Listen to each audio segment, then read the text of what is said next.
Assalamualaikum warahmatullahi wabarakatuh. Selamat datang kembali di channel Plot Horor. Semoga teman-teman semua dalam keadaan sehat dan selalu berada dalam lindungan Sang Pencipta. Bekerja di malam hari memang penuh tantangan, apalagi jika tempat kerjanya adalah sebuah gudang tua yang luas dan terisolasi. Namun, apa jadinya jika gangguan yang kalian alami bukan berasal dari penyusup manusia, melainkan penjaga tak kasat mata yang sengaja dipelihara. Malam ini, Bimo akan membagikan kisahnya tentang pengalamannya menjadi seorang security di sebuah gudang logistik makanan yang menyimpan rahasia kelam di balik tumpukan karton dagangannya. Langsung saja kita mulai ceritanya. Namaku Bimo. Aku baru saja diterima bekerja sebagai petugas keamanan di sebuah gudang distributor makanan beku yang terletak di kawasan industri pinggiran kota. Gudang ini sangat besar, dindingnya tinggi menjulang dengan seng yang sering berderit jika tertiup angin. Bos di sini, Pak Hendra namanya, adalah sosok yang pendiam namun sangat disegani. Ia memberikan gaji yang jauh di atas rata-rata untuk ukuran seorang security. Namun, dengan satu syarat aneh, apapun yang kamu dengar atau lihat di area belakang gudang setelah jam 12 malam, abaikan saja Bimo, jangan pernah meninggalkan pos depan. Awalnya, aku menganggap itu hanya gertakan, atau mungkin cara Pak Hendra untuk memastikan aku tidak keluyuran saat jam kerja. Namun, di minggu pertama aku berjaga, logikaku mulai diuji. Malam itu hujan gerimis tipis, menciptakan suasana lembab dan berkabut di sekitar area parkir gudang. Jam menunjukkan pukul 23.45, aku sedang menyeruput kopi di pos depan ketika aku mendengar suara tawa melengking yang sangat halus dari arah gudang bagian dalam. Suaranya seperti suara perempuan yang sedang bermain petak umpet, tapi terdengar sangat jauh dan bergema di antara rak-rak yang tinggi. Bulu kuduku meremang. Aku segera mengecek monitor CCTV. Layar monitor menunjukkan lorong gudang yang gelap, hanya diterangi oleh lampu darurat yang remang-remang. Tiba-tiba di lorong C, aku melihat sekelebat bayangan putih panjang. Dia melayang dengan cepat di sela-sela tumpukan karton sosis beku. Bayangan itu rambutnya panjang terurai hingga menyentuh lantai. Mungkin cuma kucing atau tikus, gumamku menenangkan diri, meski aku tahu kucing tidak mungkin terbang setinggi 2 meter. Tepat pukul 12 malam, suasana berubah drastis. Suhu di sekitar pos jagaku turun drastis, hingga napasku mengeluarkan uap. Aku mendengar suara dentuman dari arah pintu loading belakang. Suaranya sangat berat, seperti ada benda tumpul yang menghantam lantai beton berkali-kali secara beraturan. Karena merasa bertanggung jawab atas keamanan aset, aku melupakan pesan Pak Hendra. Aku mengambil senter besar dan tongkat pemukul, lalu mulai melangkah masuk ke dalam gedung gudang yang gelap. Bau di dalam sini sangat aneh. Biasanya bau plastik atau bahan makanan, tapi malam ini baunya amis seperti daging busuk yang dicampur dengan aroma bunga kamboja yang sangat kuat. Cahaya senterku menyapu tumpukan palet kayu. Di ujung lorong, aku melihat sesuatu yang membuat jantungku nyaris berhenti. Sesosok putih kaku sedang berdiri membelakangiku di pojok ruangan. Tubuhnya terbungkus kain kusam yang dipenuhi noda tanah merah. Bagian kepalanya diikat kencang, menonjol ke atas seperti bungkusan. Ia melakukan gerakan meloncat kecil ke arah dinding, lalu berbalik pelan ke arahku. Itu adalah pocong. Wajahnya hitam legam, seolah-olah kulitnya sudah hangus atau membusuk. Dengan kapas yang menyembul dari lubang hidungnya, matanya yang merah menyala menatapku tajam. Aku membeku di tempat. Kakiku terasa seperti terpaku ke lantai beton yang dingin. Namun, bukannya menyerangku, sosok itu justru mengeluarkan suara geraman rendah yang terdengar seperti orang yang sedang kelaparan. Tiba-tiba, dari atas plafon gudang, muncul sosok perempuan berbaju putih dengan rambut menutupi seluruh wajahnya. Ia bergelantungan dengan posisi kaki di atas, kepalanya tepat berada di depanku. Kuntilanak itu tertawa kecil. Suara tawanya kini terdengar sangat dekat di telingaku. "Belum waktunya makan, belum waktunya," desis kuntilanak itu. Aku segera berbalik dan lari sekencang-kencangnya menuju pos depan. Namun, saat aku hampir mencapai pintu keluar, aku melihat Pak Hendra sudah berdiri di sana. Dia tidak tampak takut atau terkejut. Ia justru sedang memegang sebuah mangkok kecil yang berisi cairan merah pekat dan beberapa lembar bunga mawar. Pak Hendra menatapku dengan dingin. "Sudah saya bilang, Bimo, jangan pernah meninggalkan pos depan setelah jam 12 malam. Mereka tidak suka diganggu," ucap Pak Hendra. Aku tidak bisa tidur. Aku duduk di pos jaga dengan tangan yang masih gemetar hebat. Jam di dinding berdetak sangat lambat. Terasa seakan waktu sengaja berhenti untuk menyiksaku. Pertanyaan besar mulai berputar di kepalaku. Makanan apa ya yang ada di dalam mangkuk Pak Hendra? Dan kenapa perusahaan distributor makanan ini bisa sukses dalam waktu sangat singkat? Keesokan harinya, aku mencoba bersikap normal. Pak Hendra, beliau keluar dari gudang saat fajar menyingsing dengan wajah yang segar.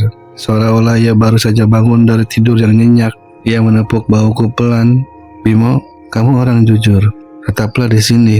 Gaji kamu akan saya naikkan 2 kali lipat bulan depan. Tapi ingat pesan saya, jangan pernah ingin tahu lebih dari yang seharusnya." Nasihat itu justru menjadi bensin bagi rasa penasaranku. Sore harinya, sebelum shift malamku dimulai, aku menyelinap ke ruang arsip kantor gudang. Aku mencari catatan pengiriman barang. Keanehan pun muncul. Ada pengiriman rutin setiap malam Jumat lagi ke sebuah alamat yang tidak ada di peta.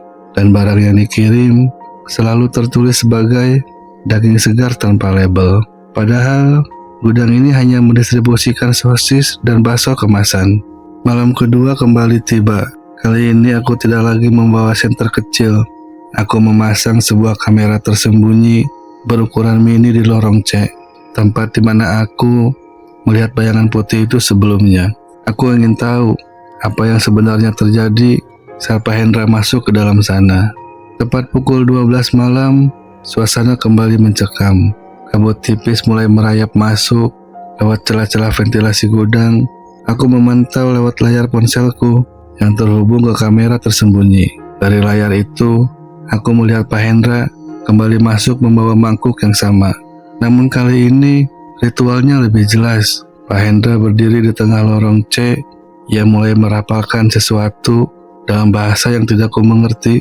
Tak lama kemudian, kuntilanak dengan rambut panjangnya turun dari atas rak penyimpanan, bergerak merangkak dengan posisi tulang yang berderak kencang.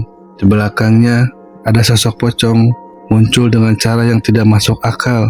Ia tidak meloncat, tapi muncul secara instan dari bayangan tembok. Pak Hendra meletakkan mangkuk itu di lantai. Yang membuatku mual adalah ketika kuntilanak itu mulai memakan isi mangkuk tersebut dengan rakus. Suara kunyahannya terdengar jelas lewat mikrofon kamera. Itu bukan makanan manusia. Bau amisnya seolah menembus layar ponselku. Tiba-tiba pocong itu berhenti bergerak. Kepalanya yang terbungkus kain kusam itu mendongak, langsung menatap ke arah di mana aku menyembunyikan kamera mini tersebut. Matanya yang merah seolah bisa melihatku dari balik layar. "Ada mata asing," desis suara parau yang entah berasal dari mana. Di layar ponsel, aku melihat Pak Hendra menoleh ke arah kamera. Wajahnya yang biasanya tenang berubah menjadi sangat menyeramkan. Ia berjalan mendekati kamera dan dalam sekejap layar ponselku mati total menjadi statis. Jantungku hampir meledak karena takut. Aku segera mematikan ponsel dan mencoba bersikap seolah-olah aku sedang tertidur di pos jaga. Namun, pintu pos jaga yang tadinya terkunci rapat perlahan terbuka. Dengan suara engsel yang berderit panjang, hawa dingin yang menusuk segera memenuhi ruangan sempit itu. Aku memejamkan mata, berpura-pura tidur. Namun, aku bisa merasakan ada seseorang yang berdiri tepat di samping kursiku. Aku mencium bau tanah makam yang sangat kuat dan aroma anyir darah. "Bimo, kamu sudah melanggar janji." Suara itu adalah suara Pak Hendra, tapi nadanya sangat rendah dan berwibawa, seperti ada dua suara yang berbicara bersamaan. Aku memberanikan diri Membuka sedikit mata, Pak Hendra berdiri di sana, tapi di belakangnya bayangannya tidak berbentuk manusia. Bayangannya sangat besar, memiliki rambut panjang, dan berdiri kaku dengan kain kafan yang melilit. Mereka bilang, "Kamu sangat ingin tahu apa makanan mereka?" Pak Hendra tersenyum dingin. Ia menyodorkan sepotong daging mentah yang masih berlumuran darah ke arah wajahku. "Bagaimana kalau kamu saja yang bertanya langsung pada mereka, Bimo?" Seketika lampu di pos jaga padam. Aku mendengar suara tawa melengking tepat di telinga kiriku dan suara dentuman dari lantai pos yang berguncang hebat. Aku mencoba berlari, tapi pintu pos jaga tertutup dengan sendirinya. Dalam kegelapan itu, aku melihat dua pasang mata merah mulai mendekatiku. Pos jaga yang sempit itu kini terasa seperti peti mati. Dalam kegelapan total, aku hanya bisa mendengar suara napas berat Pak Hendra yang beradu dengan tesisan tajam dari arah sudut ruangan. Mata merah itu semakin dekat, bergerak perlahan dengan irama yang tidak wajar. "Pak Hendra, tolong. Saya janji tidak akan ikut campur lagi," teriakku sambil meraba-raba dinding. "Sudah terlambat, Bimo." Suara Pak Hendra terdengar tenang, namun mematikan. "Peliharaan saya sudah menandai aroma ketakutanmu. Kali mereka tahu kamu mengintip, mereka tidak akan berhenti sampai kamu menjadi bagian dari mereka." Tiba-tiba, sebuah tangan dengan kuku panjang dan kasar mencengkeram bahuku. Dinginnya luar biasa, seolah-olah bongkahan es ditekankan langsung ke dagingku. Aku menjerit saat tubuhku ditarik dengan kekuatan besar.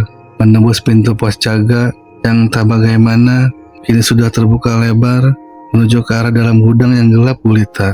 Aku terseret di atas lantai beton yang kasar. Cahaya lampu darurat di dalam gudang berkedip-kedip merah memperlihatkan sosok kuntilanak yang merayap di dinding dengan rambut menjuntai ke bawah, sementara sosok pocong berdiri tegak di setiap sudut lorong seperti pilar-pilar kematian yang menjaga jalan keluar. Pak Hendra berjalan di belakangku dengan santai. "Kamu tahu kenapa bisnis saya selalu untung? Karena mereka tidak hanya menjaga barang, mereka juga memastikan siapapun yang mencoba mencurangi saya tidak akan pernah kembali, dan sekarang kamu dianggap sebagai pengkhianat." Aku berhenti terseret tepat di lorong C. Di sana, di atas palet kayu, aku melihat apa yang sebenarnya dikirim setiap malam Jumat lagi.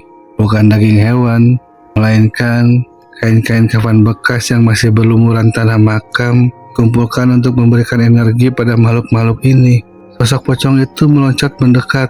Wajahnya yang hancur kini hanya berjarak beberapa sentimeter dari wajahku. Bau busuk yang keluar dari mulutnya membuatku mual luar biasa. Ia mulai membuka ikatannya perlahan-lahan, seolah ingin menunjukkan kegelapan di dalam kain kafannya. Dalam kondisi terjepit, aku teringat sesuatu. Aku meraba saku celanaku dan menemukan korek api gas yang selalu kubawa. Aku tahu gedung ini penuh dengan karton kering dan bahan plastik pembungkus yang sangat mudah terbakar. "Kalau saya harus mati di sini, kalian juga tidak akan punya rumah lagi," teriakku nekat. Aku menyalakan korek api itu dan melemparkannya ke arah tumpukan karton. Api kecil segera menyambar tumpukan plastik dan kardus. Dalam sekejap, api berkobar besar menyinari seluruh gudang yang gelap. Efeknya luar biasa. Sosok kuntilanak itu berteriak melengking. Suara jeritannya menyakitkan telinga hingga aku harus menutup mata. Ia tampak ketakutan dengan api yang membesar. Sosok pocong itu pun bergerak gelisah, mundur menjauh dari panasnya api. Pak Hendra panik. Ia berteriak memanggil peliharaannya agar masuk ke dalam ruang pendingin besar. "Bimo, apa yang kamu lakukan? Kamu menghancurkan semuanya," raung Pak Hendra. Aku tidak mempedulikannya. Aku memanfaatkan kekacauan itu untuk berlari menuju gerbang belakang. Aku memanjat pagar kawat berduri dengan tangan yang berdarah-darah, tidak peduli dengan rasa sakit. Aku berhasil melompat keluar. Aku melihat dari kejauhan, gudang itu sudah dilalap si jago merah. Namun, di tengah kobaran api yang membumbung ke langit, aku melihat sesuatu yang membuat bulu kuduku berdiri untuk terakhir kalinya. Di jendela lantai atas kantor gudang, Pak Hendra berdiri diam. Ia tidak mencoba menyelamatkan diri. Di sampingnya, tampak sosok kuntilanak dan pocong itu berdiri dengan tenang seolah-olah mereka sudah menyatu menjadi satu kesatuan yang tidak terpisahkan bahkan oleh api sekalipun. Keesokan harinya, berita tentang kebakaran hebat di kawasan industri itu menghiasi media massa. Polisi melaporkan bahwa gudang itu kosong saat kejadian dan jenazah Pak Hendra tidak pernah ditemukan di reruntuhan. Yang mereka temukan hanyalah tumpukan kain putih kusam yang sudah hangus di tengah-tengah gudang. Aku segera berhenti dari pekerjaan security dan pindah keluar kota. Namun, hingga saat ini, setiap kali aku mencium aroma bunga melati atau bau tanah setelah hujan, aku selalu teringat akan wajah Pak Hendra dan peliharaannya. Dan yang paling mengerikan, terkadang saat aku bercermin di malam hari, aku merasa ada bayangan kain putih yang melintas di belakangku, seolah-olah mereka masih mencariku untuk menagih makan malam yang tertunda. Oke semuanya, itulah akhir dari kisah Bimo dalam menjaga gudang rahasia milik Pak Hendra. Sebuah peringatan bagi kita semua bahwa tidak semua kesuksesan datang dari kerja keras semata. Ada yang menggunakan cara yang melampaui logika manusia. Dan ingat, gaji besar terkadang menuntut bayaran yang lebih besar dari sekedar tenaga. Terima kasih teman-teman sudah mendengarkan ini. Aku pamit undur diri. Wassalamualaikum warahmatullahi wabarakatuh.